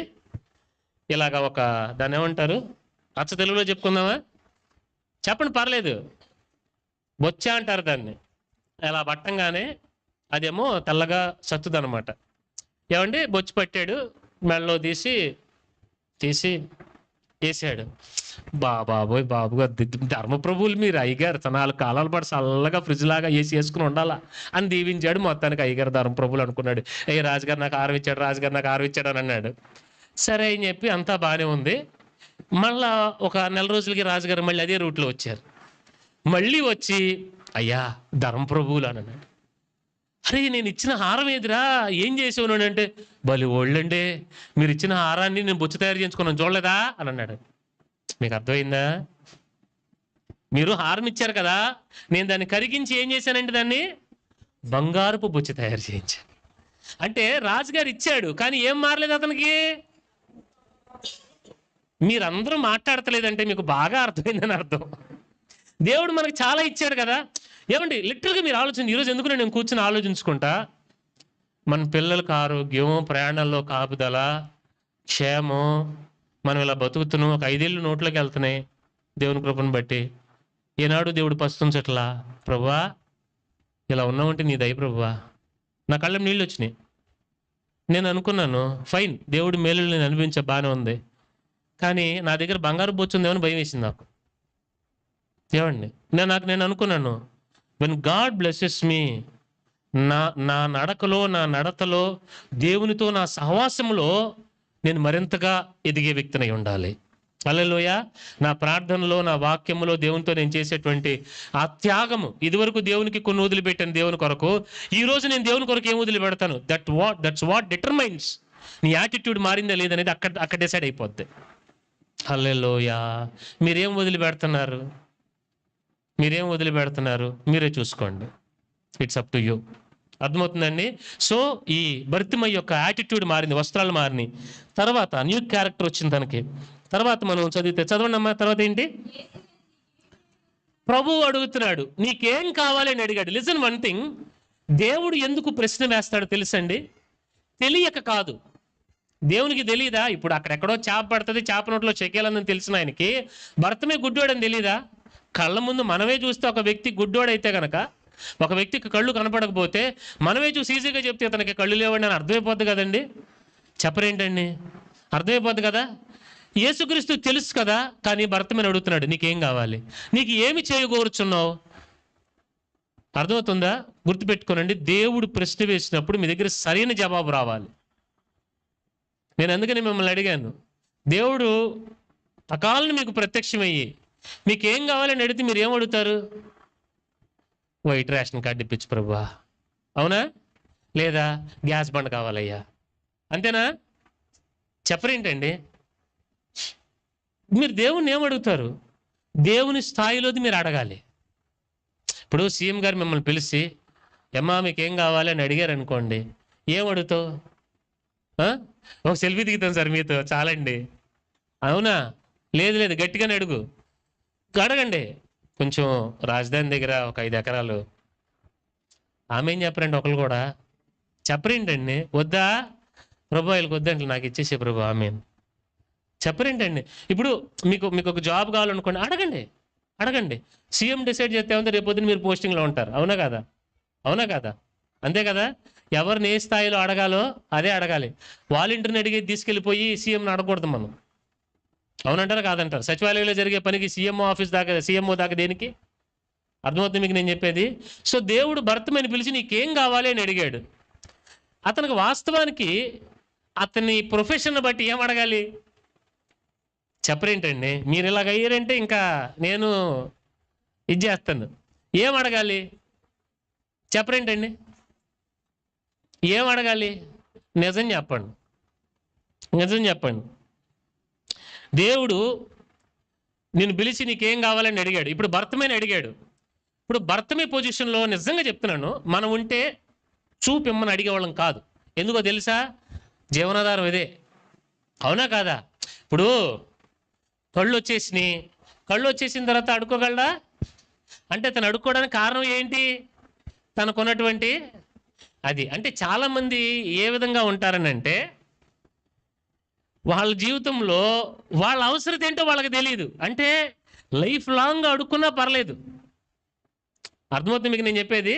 భర్తమే ఏమడిగాడు కాకపోతే దేవుని ఒక పర్మనెంట్ సొల్యూషన్ అడిగాడు, టెంపరీది అడగల. ఇప్పుడు భర్తమయ్యకి దేవుడు కళ్ళు ఇచ్చేసాడండి. వాస్తవం చెప్పాలంటే తను అడుక్కోవడానికి ఎబిలిటీ పోగొట్టుకున్నాడు తను. అవునా కాదా? రేపటి నుంచి అడుక్కోగలడా? రేపటి నుంచి కష్టపడి పనిచేయాలి. అవునా కాదా? అవునా కాదా? నాకు తెలిసి అదే పొజిషన్లో మనలాంటి వాళ్ళు ఉంటే కనుక ఏమడిగి వాళ్ళు తెలుసా? ప్రభువా నువ్వు నన్ను ఆశీర్వదించు, నన్ను చూసిన ప్రతి ఒక్కడికి నా మీద కటాక్షం పుట్టి మెళ్ళలో హారాలు గొలుసులు బంగారం తీసుకొచ్చిన ఇదేంటి నా బొచ్చులో వేసేయాలి ప్రభు అని అడిగేవాళ్ళు. అవునా కాదా? అవునా కాదా? ఆ వరం ఇవ్వు ప్రభువా, ఆ వరం ఇస్తే నాకు శుభ్రంగా కష్టపడకుండా నేను అడగకుండానే దారిని పోతానే ఒక్కొక్కరు 500 రూపాయల నోటు, ఒక్కొక్కరు బంగారపు రింగు, ఒక్కొక్కరు బంగారపు వస్తువులు నాకు వేసేస్తే నాకు చాలా బాగుంటుంది ప్రభువా. అవును కదా? చెప్పరేంటండి? అవును కదా? ఇప్పుడు భిక్షాటం చేసేటువంటి వ్యక్తి మైండ్ సెట్ అలాగే ఉంటుంది. కానీ భర్తమయ్యి అలా లేడు. భర్తమయ్య ఏమడుతున్నాడు తెలుసా? నీకు నాకు కళ్ళు కావాలి ప్రభువా. ఏమండి చుట్టుపక్కల ఎవరన్నా మనలాంటి వాళ్ళు ఉంటే పిచ్చోళ్ళలాగా ఉన్నాడు, దేవుడు ఈడు కళ్ళు ఇచ్చాడంటే ఈడు జీవనాధారం పోద్ది కదా అంటే, నాకు జీవనాధారం పోయినా పర్వాలా, నేను బాగుపడాలి. ఆమె ఏం చెప్దామా గట్టిగా? నాకు జీవనాధారం పోయినా పర్వాలా, నేను బాగుపడాలి.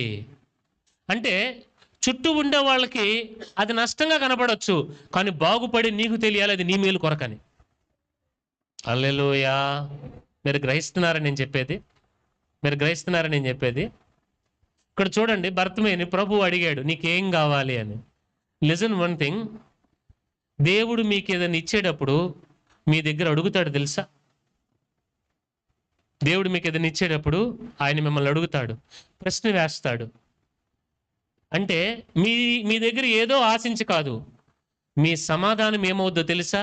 మీ హృదయం ఏమవుతుందో అదే మీ సమాధానం. ఇప్పుడు యాకోబు నీ పేరేంటి అని అడిగాడు, అవునా? దేవుడికి తెలీదా? ఎందుకు అడిగాడు ఆయన? చెప్పరేంటి ఎవరు? మీకు అర్థమవుతుందా నేను చెప్పే మాట? మీకు అర్థమవుతుందా? యాకోబుని దేవుడు ఏమడిగాడండి? నీ పేరేంటని అడిగాడు. దేవునికి యాకోబు పేరు తెలీదా? కానీ యాకోబు నోట యథార్థమైన సమాధానం రావాలి. యాకోబు దగ్గర దేవుడికి ఏం కావాలంటే యథార్థత కావాలి. అర్థమవుతుందా? 5 రొట్టెలు 2 చేపలు అద్భుతం చేసే ముందు అడిగాడు, మీ దగ్గర ఏమున్నాయని అడిగాడు ఆయన. చెప్పరేంటి? మీ దగ్గర ఏమున్నాయి దాన్ని తీసుకుని రండి అని అన్నాడు. ఏమండి అది లేకుండా దేవుడు 5 రొట్టెలు 2 చేపలను ఆశీర్వదించలేడా? ప్రభు నీటిని ద్రాక్షారసంగా మార్చినోడు, అయ్యా 4 మోపులు గడ్డి తీసుకొచ్చి అక్కడైనా నేను ప్రార్థన చేస్తాను అన్ని రొట్టెలు అయిపోతాయని అనొచ్చుగా. చేయగలగా ఆయన? నీటిని ద్రాక్షారసంగా మార్చిన దేవుడు రాళ్ళను రొట్టెలుగా చేయగలడు ఆయన కదా. కానీ ఏమడిగాడు? మీ దగ్గర ఏమున్నాయి అంటే నేను మీతో చెప్పేది ఒక విషయం ఏంటంటే, దేవుడు నిన్ను ప్రశ్న వేసినప్పుడు నీ దగ్గర నుండి సరైన సమాధానం రావాలి. హల్లెలూయా. నీ స్థితి ఏంటో నీకు తెలియాలి. మేకప్లు ఉండకూడదు. అర్థమవుతుందా? నువ్వు తప్పే చేసావు, దేవుని చెప్పు, yes Lord, that's my mistake, my fault, నా తప్పు, ఐఎమ్ సారీ ఫర్ దట్. దాన్ని కవర్ చేయాలని చూడొద్దు సౌలు లాగా. మీకు నేను సాధ్యమైనంత సింపుల్గా చెప్దామని అనుకుంటే ప్రభు లాక్కెళ్తున్నాడు. ఎంతమందికి అర్థమవుతున్నాయి నేను చెప్పేది? యథార్థంగా చేయబోయి అతను నేనేమనుకోను. God bless you. గమనించండి, ఇప్పుడు సౌలుని అడిగాడు, ఏంటయ్యా అరుపులు వినబడుతున్నాయి? అబ్బే నేనేం తీసుకురాలేదు, ఇదిగో నీ ప్రజల కోసం బలివ్వడానికి గొర్రెలు తెచ్చాడు అని చెప్పాడు. దావీదు మర్డర్ చేశాడు, వ్యభిచారం చేశాడు, ఏంటయ్యా ఆ సంగతి అంటే ఆ తప్పు చేసింది నేనే ప్రభు అన్నాడు. అవునా కాదా? మీకు అర్థమవుతుందా? అంటే గమనించండి, నేను మీకు చెప్పాలనుకుంటుంది, దేవుని దగ్గర నీ దగ్గర ఉన్నది ఉన్నట్టుగా ఆయనకి సమాధానం రావాలి. నువ్వు పర్ఫెక్ట్గా ఉండాల్సిన అవసరం ఏమీ లేదు, కానీ పర్ఫెక్షన్ కొరకైన హృదయం నీకు ఉండాలి. దేవునికి స్తోత్రం చెబుదామా? హల్లెలూయా. భర్తమయ్యని పిలిచి నీకేం కావాలి అని అన్నప్పుడు భర్తమయ్య అంటున్నాడు, ఏమన్నాడమ్మా అక్కడ చదవండి, చెప్పండి, చదవండి. బోధకుడా, వెల్డింగ్ చేశారు దీన్ని, ఓకే.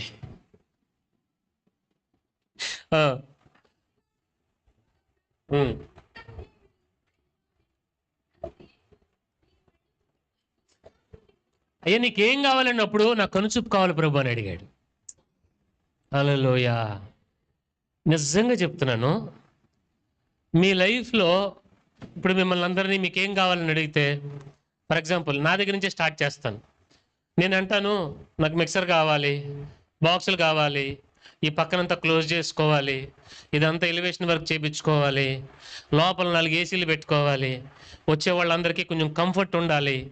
ఎందుకంటే ఇక్కడ మనము మీకు ఇబ్బందికరంగా ఇక్కడ ఏది ఉండకూడదు, మనం బయట వాళ్ళకి ఇబ్బందికరంగా ఉండకూడదు. అది మన టార్గెట్. ఓకేనా? సో ఇవన్నీ కావాలి ప్రభువా అని నేను అంటాను. నా అవసరతలు ఇవన్నీ కనబడతాయి. నా అవసరతలు సేవా సంబంధంగా, నా వ్యక్తిగతంగా తీసుకుంటే నాకు ఒక ఇల్లు కావాలి, నా పిల్లలకి భవిష్యత్తు కావాలి, నా వ్యక్తిగతంగా ఇవి నాకు కనపడతాయి. మిమ్మల్ని పిలిస్తే మీరు ఒక్కొక్కరు ఆర్థికంగా చెప్తారు, ఉద్యోగపరంగా చెప్తారు, వ్యాపార పరంగా చెప్తారని చెప్తారు, అన్నీ చెప్తారు కదా. విషయం ఏంటో చెప్పనా? నీ అవసరత ఏంటో నువ్వు తెలుసుకోవాలి. అదేంటి పాస్టర్ గారు, ఇప్పుడు దాకా లిస్టు చదివాం కదా. ఇక్కడ చర్చిలో ఉండే మిక్సర్ని బట్టి ఇది చర్చ్ అవ్వదు, చర్చికి ఉండే యాంబియన్స్ని బట్టి చర్చ్ అవ్వదు, చర్చిలో ఉండే ఏసీలను బట్టి చర్చ్ అవ్వదు. యేసుక్రీస్తు ప్రభు ఉంటే చర్చ్ అవుతుంది. ఇక్కడ ఎవరు అవసరం చెప్పరేంటి? దేవుడు అవసరం. ఆయన ఉంటే పరలోక రాజ్యము పనిచేయటం మొదలు పెడుతుంది. నేను అంటాను, మీ జీవితంలో కూడా మీకు ఏం అవసరం? ఉద్యోగం అవసరం పాస్టర్ గారు, వ్యాపారం అవసరం. నేను అంటాను, ఇవన్నీ ఎక్కడ దొరుకుతాయి తెలుసా? ప్రభు దగ్గర, ప్రభువులో దొరుకుతాయి. నువ్వు సంపాదించాల్సింది ఉద్యోగాన్ని కాదు, ప్రభువుని. నువ్వు సంపాదించాల్సింది ఆరోగ్యాన్ని కాదు, ప్రభువుని. నువ్వు సంపాదించాల్సింది నీ కెరియర్ కాదు, ప్రభువుని. నువ్వు సంపాదించాల్సింది ఘనత కాదు, ప్రభువుని. అప్పుడు నువ్వు కనపరచబడతావు. హల్లెలూయా. ఆల్ ఇన్ వన్ స్టోర్ అన్నమాట. అర్థమవుతుందా మీకు నేను చెప్పేది? అర్థమవుతుందా? సో నీ అవసరత ఏంటో నువ్వు తెలుసుకో. ముందు నీ అవసరత ఏంటో తెలుసా? దేవుడు. నిజంగా చెప్తున్నాను, ఇంపాసిబుల్ థింగ్స్ మీ లైఫ్లో జరగదని మీకు అర్థమైపోద్ది కదా, కొన్ని జరగడం మొదలు పెడతారు. రాసి పెట్టుకోండి. అది నిజంగా చెప్తున్నాను. నేను అలాగ అనుకున్నాను. నేను సాక్షిగా చెప్తున్నాను మీ అందరికీ. అది అర్థమవుతుందా? I'm an example. నా జీవితంలో దేవుడు చేశాడు, మీ జీవితంలో కూడా చేస్తారు. హల్లెలూయా. చదవండి తర్వాత. ఆ బట్టను పారవేసి దిగ్గున లేచాడంట. ఏమండి? 6వది, దిగ్గున లేచాడు. అంటే మనం గస్తాలు ఎగుస్తాం చూసారా? అమ్మయ్యా ఏసయ్యా అనుకుని లెగుస్తామే. ఈ మధ్య కింద కూర్చోవాలంటే ఆలోచించి కూర్చోవాల్సిన పరిస్థితి వస్తుంది. అర్థమవుతుందండి? మేము బ్రదర్ల కింద ఉన్నప్పుడు, మేము పరిచయం చేసేటప్పుడు, మేము 10 మంది సోదరులు ఉండేవాళ్ళం. 10 మంది కలిసి భోజనం చేసేవాళ్ళం. 10 మంది కలిసి భోజనం చేసి మాకు ఒక పంది ఉండేదన్నమాట. ఏంటంటే భోజనం చేసిన తర్వాత చేతులు కింద పెట్టకుండా అలా లెగాలి. ఏంటండి? అదొక ఫిట్నెస్ టెస్ట్ అన్నమాట మాకు. అది ఏంటండి? పళ్ళాన్ని ఇలా పట్టుకుని, మామూలుగా అయితే 2 చేతులు ఇలా పెట్టి లెగిస్తాం కదా, అసలు కింద సపోర్ట్ తీసుకోకుండా ఇలాగ లెగాలి నిటారుగా. అలా లెగిస్తే నీకు ఫిట్నెస్ ఉంది. ఒకవేళ లెగలేకపోతే ఇంక ఎక్కిరించడం మొదలు పెట్టేవాళ్ళు. లేగలేకపోతున్నాడు, ముసలోడు అయిపోయాడు, అది ఇదని. ఈ రోజున దేవుడి దేవల్ల కింద లెగటం సంగతి దేవుడు ఎరుగు, కింద కూర్చోవాలంటే ఆలోచించాల్సిన పరిస్థితి వస్తుంది. లెగిసేటప్పుడు కూడా ఏసైనా 10 సార్లు పిలవాల్సి వస్తుంది. ఏసయ్యా పాపం ఆయన ఏ పనిలో ఉన్నా అది ఈడేవాళ్ళు లెగుతున్నట్టున్నాడు. అవునా కాదా? ఇతను తిగ్గును లేచాడంట. అంటే లేట్ చేయలా, ఇమ్మీడియట్గా ప్రభు పిలుస్తున్నాడు. ఇప్పుడు నేను అంటాను మీ అందరినీ, ఇప్పుడు మీ దగ్గరికి దేవుని వాక్యం వచ్చింది కదా, దేవుడు మిమ్మల్ని పిలుస్తున్నాడు కదా, ఏం జరగాలో తెలుసా? Immediate reaction. It should happen now, let it be done. అది ఇప్పుడే చేసేద్దాం. అర్థమవుతుందా? మంచి రోజు చూసి, మంచి ముహూర్తం పెట్టి, ఒక కూటం పెట్టుకుని ఇదంతానా? నో. ప్రభు వాక్యం నీ దగ్గరికి వచ్చిందా? Do it. అంటే తను వాయిదా వేసుకోవాలా. అరే నేను గుడ్డోండి కదా, నాకు దారి ఎవరు చూపిస్తారు, అరే ఎవరన్నా నాకు దారి చూపించండి అన్న ఆలోచన లేదు. ఇప్పుడు నేను లేచాను, ఎటు వెళ్ళాలి? లెఫ్ట్కి వెళ్ళాలా, రైట్కి వెళ్ళాలా, స్ట్రైట్కి వెళ్ళాలా? లేదు. ఆయన పిలిచాడు, తీసి పక్కన పడేసాడు, దిగ్గును లేచి వెళ్ళిపోతున్నాడు ప్రభు దగ్గరికి. ఎటు వెళ్తున్నావు? దేవుడు తీసుకెళ్తాడు నన్ను, దేవుడు తీసుకెళ్తాడు. ఎవరైతే వచ్చారో అతను చేపట్టుకుని ప్రభు దగ్గరికి తీసుకెళ్ళాడు. గమనిస్తున్నారా నేను చెప్పేది? Don't tarry in your spiritual life. దయచేసి జడ్జిలుగా అవ్వమాకండి. ఆమేన్ చెప్పండి. అన్న మీరు జడ్జి అవుతారన్న, గాడ్ బ్లెస్ యూ, మీరు జడ్జి అవుతారు, కానీ మీరందరూ అవ్వమాకండి. జడ్జి ఏం చేస్తారండి? ఏమండి, సాక్ష్యాధారాలను పరిశీలించిన పిమ్మట కోర్టు వారు మరుసటి నెల పలానా తారీఖు వాయిదా వేయటమైనది, అంతేనా? టీవీలో చాలాసార్లు నేను ఉంటాం కదా, వాయిదా వేస్తారు జడ్జి కదండి. దయచేసి వాయిదాలు ఏమాకండి. మీకు అర్థమవుతుంది నేను చెప్పేది? వాయిదాలు కాదు, ప్రభువు చెప్పాడా చేద్దాం, ఇంకంతే. చూద్దాం, చేద్దాం కాదు, ఇంకా చేద్దాం అంతే. ఇంకా అది అర్థమవుతుందా? ఏదైనా పని చేయడానికి, ఏదైనా చేయాలని అనుకోండి, వాక్యం చదవాలా, చేద్దాం. ఇమ్మీడియట్గా చదవాలని ప్రేరేపణ కలిగిందా, చదివేద్దాం. అర్థమవుతుందా? శుభ్రంగా స్నానం చేసి, టిఫిన్ తినేసి, కడుపు నిండా ఒక గ్లాస్ కాఫీ తాగి, ప్రశాంతంగా కూర్చుని, ప్రశాంతంగా బైబిల్ తీద్దాం అనుకుంటాం, శుభ్రంగా నిద్రొస్తుంది. అవునా కాదా? నేను అందుకని చెప్పేది ఏంటంటే, వాయిదాలు వేయొద్దు. అతను ఏం చేశాడండి? భర్తమయ్యి దిగ్గును లేచాడు. నో టారీ, లేట్ లేదు, తర్వాత చూద్దాంలే, నో, డూ ఇట్. అర్థమవుతున్న వాక్యం విషయంలో మీరు అదే పని చేయండి. అండ్ ఫైనల్లీ చివరిగా తర్వాత చివరి ముగిచ్చేస్తున్నాను. నీ విశ్వాసము నిన్ను స్వస్థపరచమని ప్రభు చెప్పాడు. సరే ఎల్లయ్యా అని అన్నాడు ఆయన. ఏంటండి? ఎల్లయ్యా అని అన్నాడు. ఇతను ఏం చేశాడు? సరే వెళ్ళమన్నావు కదా ప్రభువా, నేను నీ వెనకాల వస్తా. హల్లెలూయా. దేవుడు ఎవ్వరిని బలవంత పెట్టడు. అరే నువ్వు నా దగ్గర మేలు పొందుకున్నావు కాబట్టి, నా దగ్గర కన్నుచూపు పొందుకున్నావు కాబట్టి, నీ బతుకును నేను మార్చాను కాబట్టి, నీకు భవిష్యత్తునిచ్చాను కాబట్టి నా వెనకాల తిరుగు అని అనలా. మీ అందరికి కూడా సవాలుగా చెప్తున్నా, దేవుణ్ణి వెంబడించడం అనేది, దేవుడేమి మెడకాయలు పట్టేసుకుని రారా రారా ఇక్కడ మిమ్మల్ని కూర్చోబెట్టడానికి, ఇక్కడ రప్పించడానికి మేమేం జిమ్మిక్కులు ప్రదర్శించం. నేను అంటాను, ప్రభువును నువ్వు కలుసుకున్నావా, వెంబడించు, అది నీకు మేలు. ఏంటండి? అది నీకు మేలు, అంతే. ఇంకంతే. అది ఎవరో బలవంత పెడితేనో లేకపోతే ఏదో పెడితే జరిగేది కాదు అది. అర్థమవుతుంది? దేవుని బిడ్డలారా గ్రహించండి. ఇక్కడ చూడండి, భర్తమయ్యి మేలు పొందుకున్నాడు, కృతజ్ఞత. ప్రభు అన్నాడు నువ్వు వెళ్ళయ్యా అని చెప్పాడు. ఏం చెప్పాడండి? నువ్వు వెళ్ళయ్యా అని అన్నాడు. వెళ్ళిపోయాడా? అమ్మయ్యా సరేలే, దేవుడు బాగు చేసేసాడు, లైఫ్ అంతా అయిపోయింది, ఇప్పుడు కళ్ళు వచ్చేసినాయి, వెళ్ళిపోదాం, దేవుని నామానికి మహిమ కలుగును కాక, హల్లెలూయా అన్నాడా? నువ్వు వెళ్ళమన్నావు, నేను వెళ్ళను. ఎక్కడికి వెళ్ళేది? నువ్వు వెళ్ళమంటే నేను వెళ్ళిపోతానా? నేను నీతోనే వస్తా. అరే నాతో ఒకటి ఉండి తిండి ఉండదురా, సరిగ్గా నిద్ర ఉండదురా, పర్లేదు వస్తా. అంతకుముందు నేను ఐఏఎస్ ఆఫీసర్ని ఏంటి? చెప్పరేంటండి? యాకోబు దేవునితో పోరాడుతున్నాడు. దేవుడు అన్నాడు, వదిలి యాకోబు, నువ్వు వదలరా నన్ను. నేను వదలను. నువ్వు వదలమంటే వదలాలేంటి? నేను వదలను. నువ్వు ఎవరో నాకు చెప్పు, నీ పేరు చెప్పు, నన్ను ఆశీర్వదించు. నువ్వు ఆశీర్వదించగా నేను వదలను. యాకోబు పెనుగులాడాడు దేవునితో. గుర్తుపెట్టుకోనండి, దేవుడు ఏదో చెప్పాడుగా అమ్మయ్య, ఇప్పుడు అమ్మయ్య అనుకుని మనం వెళ్ళిపోవడానికి కాదు. కొన్ని సందర్భాల్లో నువ్వు పరీక్షించబడతావు. మా పాస్టర్ గారు అప్పట్లో మమ్మల్ని బాగా తిట్టేవాళ్ళు. పరిచయ పరంగా మేము తప్పులు చేసినప్పుడు మమ్మల్ని కొంచెం గద్దిచ్చేవాళ్ళు. గద్దిచ్చిన తర్వాత పోరా అని అనేవాళ్ళు. ఏంటి? పో అని అనేవాళ్ళు. వెళ్ళేవాళ్ళం కాదు, మేము వెళ్ళేవాళ్ళం కాదు. వెళ్ళిపోవాలనుకున్న వాళ్ళు వెళ్ళిపోయేవాళ్ళు. అమ్మయ్య క్లాస్ అయిపోయింది ఏంటండి, వెళ్ళిపోయేవాళ్ళు. కానీ సేవకుడు గద్దింపుని ఇష్టపడిన వాళ్ళు మేము అలాగే నిలబడి వాళ్ళు ఎన్ని తిట్టినా ఏమన్నా కానీ వెళ్ళం. ఎక్కడికి వెళ్ళేది? సేవ చేద్దామని వచ్చి ఇంకెక్కడికి వెళ్తాం? హల్లెలూయా. మీకు అర్థమవుతుందా? కృతజ్ఞత. అంతకుముందు నన్ను ఎవరు పట్టించుకోలేదు, నువ్వు నన్ను పట్టించుకున్నావు, నన్ను పిలిచావు, నాకు కళ్ళు ఇచ్చావు. ఇప్పుడు ఏదో నాకు రెక్కలు వచ్చినా నేను ఎగిరిపోనా? నేనేదో బాగుపడ్డానుగా అని చెప్పేసి ఇప్పుడు నేను అమ్మయ్య ఒక చిన్న సాక్ష్యం చెప్పేసి అమ్మయ్య దేవునికి స్తోత్రం, దేవుడు నన్ను దీవించాడు, దేవుడు నాకు అది చేశాడు, ఇది చేశాడు అయిపోయిందా? దేవుడు మీ దగ్గర కోరుకుంటుంది ఏంటో తెలుసా? ఏమండి, బలవంతంగా దేవుడు ఏమీ మీకు ఇచ్చాడు, బట్ మీరు దేవుని ఇష్టపడి ఆయన దగ్గర ఉంటే ఆయన ఇష్టపడతాడు చాలా. హల్లెలూయా. పోయిన సంవత్సరం జరిగిన విషయం చెప్తానండి. వచ్చాడు నా పెద్ద కుమారుడు, అడుగోండి. నానా పెదరత్నం, లాస్ట్ ఇయర్ డిసెంబర్లో జరిగిన విషయం చెప్తానండి. 31st నైట్ సర్వీస్ వీడు కుదరవల్లి వెళ్ళాడు. ఆ టైంకి కుదరవల్లో ఉన్నాడు సెలవులో. వాళ్ళ అన్న వచ్చాడు హైదరాబాద్ నుండి. ఇంకంతే, ఈ రత్నానికి ఆ పెద్దరత్నం తయారైంది.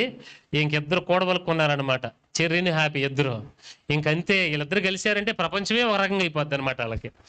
సరే, ఆటలు అల్లరి ఎటు మొత్తానికి వీడు నేను నాన్న దగ్గరికి వెళ్ళని భీష్మించు కూర్చున్నాడు. వీడన్నాడు, నాన్న నేనేమో బయలుదేరారా అని అడుగుతున్నా. సరే బయలుదేరుతున్నాను అన్నారు. వీడు ఇంకా అలగడం మొదలు పెట్టాడు. నాన్న నేను కుదరవల్లోనే ఉంటాను నాన్న అని. కుదరవల్లోనే ఉంటా. ఎందుకనంటే అలానే ఉన్నాడు. నేనేం కోరుకుంటాను, 31st నైట్ సర్వీసు, నా పిల్లలు నా దగ్గర ఉంటే నా కుటుంబంగా నేను దేవుని సన్నిధిలో ఉంటాను కదా అని ఒక ఇది. నేను ఆడికి చెప్పి చూసి, అరే అది కాదురా, ములపూర్లో 31st నైట్ సర్వీస్ జరుగుతుంది, రారా అని పిలిచాను. వాడు రాలా.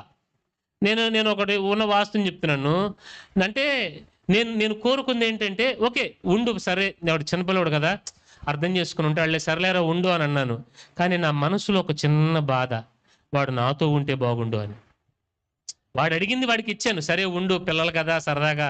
ఇప్పుడు పిల్లలు నలుగురు గెలిచారంటే వదలరు కండి. ఇంకా ఇప్పుడు వీళ్ళందరూ హ్యాపీ ప్రిన్స్ వీళ్ళందరూ కూడా వెంటనే ఇక్కడ కంటే వస్తున్నారా వాళ్ళు? ఏంటి జాకు, ఎనోషు, షైని, స్మైలీ, పాల్ వీళ్ళందరూ వస్తున్నారా అంటే వీళ్ళకందరికీ ఏంటంటే పిల్లలందరిని కలుసుకోవటం, ఇక్కడ సండే స్కూల్ రావడం అదొక సరదా. సరే నేను అనుకున్నాను, సరే పిల్లలు కదా నేర్చుకుంటారులే అని చెప్పి నేను ఆయన వదిలిపెట్టాను. కానీ నా మనసులో ఒక చిన్న ఆలోచన, నా పిల్లలు నా దగ్గర ఉండాలని. చిన్నవాడు నా దగ్గర ఉన్నాడు, ఏమండి, పెద్దవాడు మాత్రం వాళ్ళ తాత వాళ్ళ దగ్గర ఉన్నాడు. అప్పుడు నేను అనుకున్నాను మనసులో, ఇక్కడ నాకు ఈ వాక్యం చెప్తుంటే అది గుర్తుకొచ్చింది. ప్రభువు వెళ్ళమని చెప్పాడు, కానీ ప్రభువు దగ్గర అతను ఉండటాన్ని బట్టి అతను సంతోషించాడు, దేవుడు కూడా సంతోషించాడు. దేవుడు మీకు ఫ్రీడమ్ ఇస్తాడు తెలుసా? దేవుడు మీకు ఫ్రీడమ్ ఇస్తాడు, యు ఆర్ ఫ్రీ. కానీ ఆ ఫ్రీడమ్ని మీరు దేవుని కొరకు వాడితే దేవుడు ఇంకా సంతోషపడతాడు. అమ్మయ్య నాకు ఫ్రీడమ్ వచ్చింది అని చెప్పి ఎగిరిపోకుండా మీరు దేవుని దగ్గరికి ఉంటే దేవుని సంతోషం. హల్లెలూయా. 7 విషయాలు చెప్పాను మీకు నేను, 7 బర్తులమై నుండి. జాగ్రత్తగా చదవండి, అన్వయించుకోనండి. నాకు వ్యక్తిగతంగా చాలా కన్విక్ట్ అయిన విషయాలు ఇవన్నీ కూడా. దేవుడు నన్ను ఒప్పింపజేసినాయి. ప్రభు మీకు అట్టి కన్విక్షన్ దయచేయను గాక. తలలు వంచండి, ప్రార్థన చేసుకుందాం అందరం.